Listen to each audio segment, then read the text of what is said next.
Hey guys, Twist. I'm gonna be doing a tutorial on the something I made a while back. It's for Faint Gaming. It's the crack text effect, and that's in Cinema 4D. And then I'm gonna show you how I made it look like it was leaking from the cracks, and I did that in Photoshop. I'll teach you how to add some filters, blend it a little bit, and some of my layer effects that I used on that piece. So yeah, let's get started. Sorry about this is a default text for a Lightroom that I downloaded from one of my buddies. I'll ask him if I can link it to you guys so you guys can use it. It's really useful. Sorry about that. So yeah, let's get started. Change this. Let's just say we'll do twists, and then the depth is usually set to 20, so you want to get that and bump it up to about 100. That's where I like to do it. That, or I'll go up to 200 to add that depth to it, and then just adjust your little camera angle and bring your text into the middle, and then adjust how you want it, so on and so on. Okay, so now you have your text set up, and now you're going to want to go up here to this cube, and you're going to add a sphere. Okay, my sphere ends up being down here, which I really hate, and it's annoying, so I'm going to have to bring it over here. Yeah, if I'm going a little bit slow with my actions on my laptop, sorry about that, guys. I have a broken collarbone right now, and I'm trying to only function with one hand so I can heal up soon and be making GFX more efficiently. So yeah, that's the reason I'm going so slow sometimes. Sorry if it's annoying, just bear with me. It won't be that bad, I promise. Okay, so now that you have one sphere and you have it a good range between the text and the sphere, and it's leveled. You want to bring it down a little bit more to where the bottom, let's say the bottom fourth of the sphere is showing, as seen here. What this really does is, because we're going to be using a plugin called Drowsy, and if you have Cinema 4D R12, the newest Drowsy plugin will work, and if you have Cinema 4D R13, the Drowsy R12 will work. So you can just download that and install to your plugins folder. But we're not there yet. So what we're gonna do is, now that we have one sphere set up, we're going to duplicate it or make a copy of it. What I like to do is hold Control or Command on Mac, and then drag it down, and it'll make another one. Drag it down, make another one. You need 3. So you're going to drag one copy of it into the middle, and then another copy of it to the right of it. So you want 3 spheres, left, right, center of the text, and you want it a relatively good distance away. And what you're going to do is you're going to highlight them. You're going to go to Objects. No, you go to Tags. I'm sorry. Going to Cinema 4D tabs, and then you're going to go to Compositing, and you're going to click that. Okay. Hey guys. Well, I continued the tutorial from where my recorder stopped, and I started a new recording, and that one didn't render out. So I'll just pick up to where I left off, and I'll tell you what I did to get to where I am right now. We left off with this the spheres, about these compositing the compositing tags that you added. Let me go down and click all of them with one hand. You want to highlight all these little film clipboard things, and usually when you can use Control or Command and click all of them, and usually the setup for the tags is going to look like this. All these are going to be checked. Seen by camera, you're going to want to uncheck that, and that's what will make your spheres not visible in the text or in the render. So what I did was I did that, and then I had my original text file like you have now, and what I did was I clicked it and I went up to plugins and Thrausi, and then go to Thrausi again, and I'm not going to break these because I've already broken them. When the pieces appear, I usually like to do 20 to 25 pieces, so you can set that to whatever you'd like, and then everything else should be fine. It's 44 or 45, 90, 90, randomize, and then find polygon connection. You're going to click break now, and what that'll do is it'll break your text into pieces, and it'll give you this right here when it's done. When it's completed, you can just exit out, and you will have these right here. It'll be each individual letter breaking up, and then down here in your material section, what you're gonna have, key thing that I forgot to do earlier was, before you break your text, make any material that you want, make it like a black material or whatever color that your logo, your design is going to have on the outside of your text. And what I did on my Fane Gaming was I did a black. I forgot to use a material for this tutorial right here, so I'm going to be using the standard gray material that they give you to start off with on any Motext. So add your material to the text before you break it. After you break it, you're going to get all these new materials right here. On the top left, if you scroll all the way up, top left, you're going to see one material named cut_inside, and you're going to double click on that, and it's going to open up this interface, the material editor. I already made my material. As I said, the recording messed up, so what I did was I went to color, and you're going to want to mess around with these little dials right here, and you're going to make a color that you want, and that's going to be the primary color of the inside of the text. After that, you're going to want to go down to glow, check it on, and then your outer strength will be 500%. You want to lower that to 100%, and then right click on this the picture of the material, and then you're going to see something that says object soft shadow. You're going to want to click that, and it'll change the appearance of your material. Don't worry about it. Specular will be defaultly checked. Now you're going to go to reflection, check it on, and bring it down to around 7 brightness, and keep the reflection color white. Then you're going to go up to luminance, and then you're going to, what this does, it gives it that nice like alternate kind of color, and it's really weird to do. What you do is you get the color that you want, and it just ends up looking really clean on this. It gives it that nice little glow effect. So after you've edited your material and you have everything that you want, it edits all the material inside.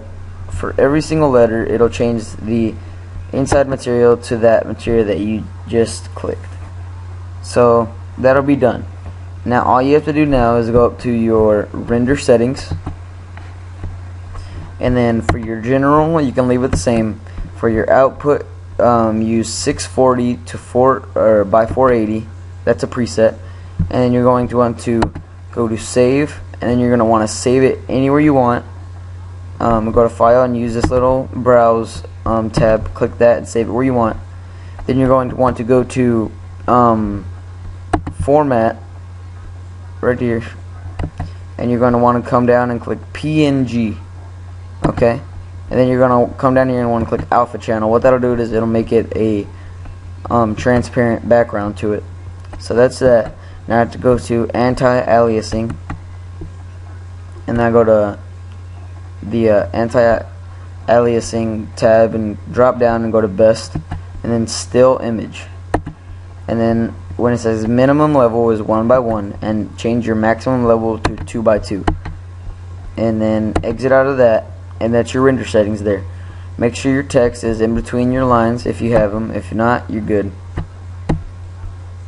I just messed mine up. 1 sec.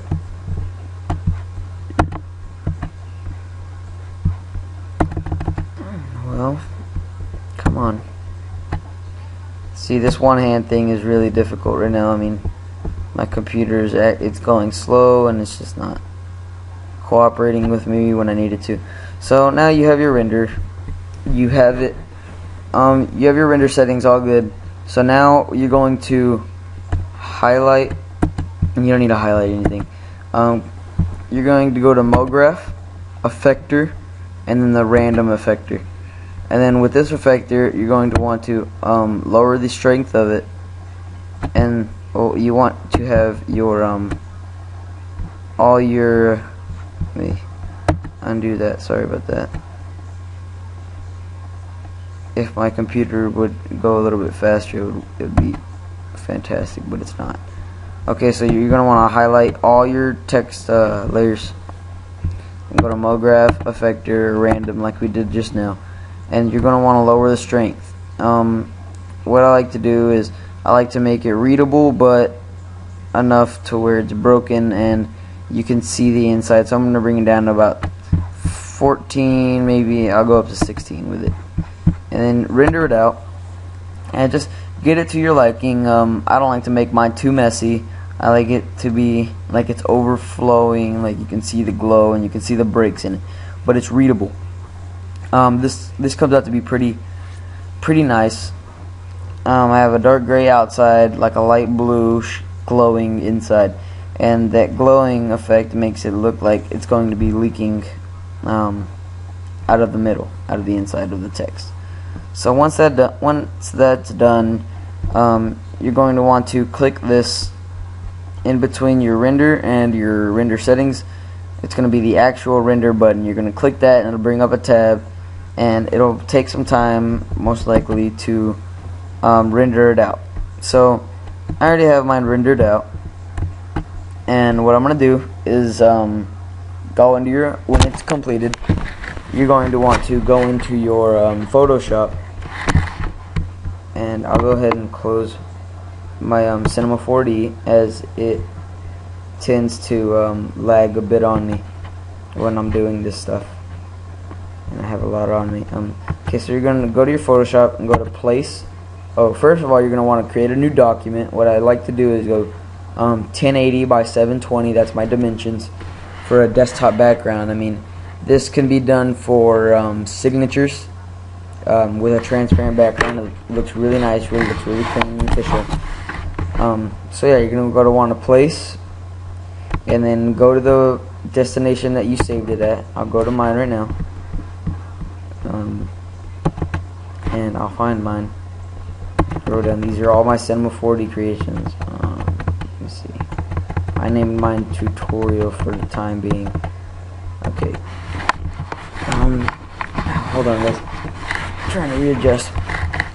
Okay. So what this should do is should place your Cinema 4D render onto your document, and you can move it around freely however you want. Blah blah blah. It's just like a regular render. One sec, guys. Trying to adjust myself to get comfortable. Okay, here we go. Okay, so I have my text up, my render. Hold shift down, grab the corner and stretch it out. It keeps it proportional, makes it look nice. Okay, so you're gonna want to place your document, or your not your document, your render. You're gonna go ahead and rasterize it so you can edit it. And then what you're gonna do is you want to zoom in on it to where it's nice and clear, and probably zoom in one more time. And then you're going to want to come down here where your blur tool is, and you're gonna come to smudge, and you're gonna you want to do a soft brush around 34. I mean, you can pick up the strength of the smudge, and then you're gonna smudge, but I don't like to do it at 100% as it drags everything down with it. So what I like to do is I bring it down maybe about 50%ish. I drop my size to about maybe 4 pixels depending on how big your cracks are, and then you're going to want to, I'll raise the opacity for now to about 77 or so, and then you're going to want to grab the glowing part, like the colored part of your text, and then just drag it down to like little squiggles. And if you zoom out like I just did, I made it look like it's dripping out. Here, I'll zoom in so you can see it. It makes it look like it's leaking. And you want to keep this, you want to go along with the text. I mean, right here you can see the cuts inside, so if it's slanted this way, drag it down this way. You want to keep the flow going no matter what you're doing. You can increase the strength and then decrease it and then drag it some more to make it look like it's fading out, like it's getting a smaller amount. Or you can just keep dragging it and make it, give it that effect. So yeah, you just want to go with the dimensions of your rendered text and just make it look nice, customize it, have some fun.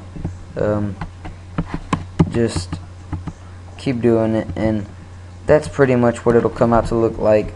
My Fan Gaming one looked very similar to this, and you could do that, and then just go freestyle on the background. I mean, a good idea to do is create a new layer above your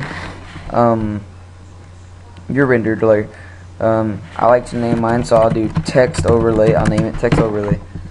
Come up to place, and then find a nice grungy, kind of scratched up metal texture. And let me see. I'll just find one really quick for you guys. Find one to use. That looks about good. And then you just want to stretch your texture out to fit over your render. So expand it, move it around, make it fit, and then enter it, place it. You're going to right click on the layer and then create a clipping mask. And what that'll do is it will only affect the layer that you've applied the clipping mask to. What you want to do is go to the layer style and go to overlay, and then you want to lower the opacity. I like to bring mine to around 50% exactly.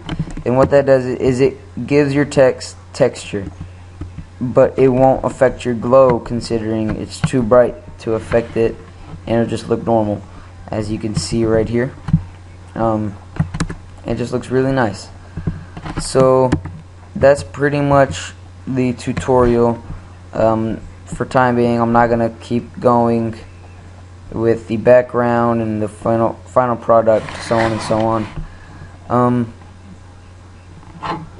So yeah, guys, you can add a drop shadow to this, to your render. You can add I think on these I say you can add a little bit of outer glow, but don't make it too intense, not too noticeable, because your inside of your text is a glowing color, and you want to give it that feeling. You want to have that flow in there. So yeah, guys, that's pretty much the tutorial. Really appreciate you guys staying tuned. Sorry I was kind of long for my first one. So yeah, I'll see you guys later. Peace.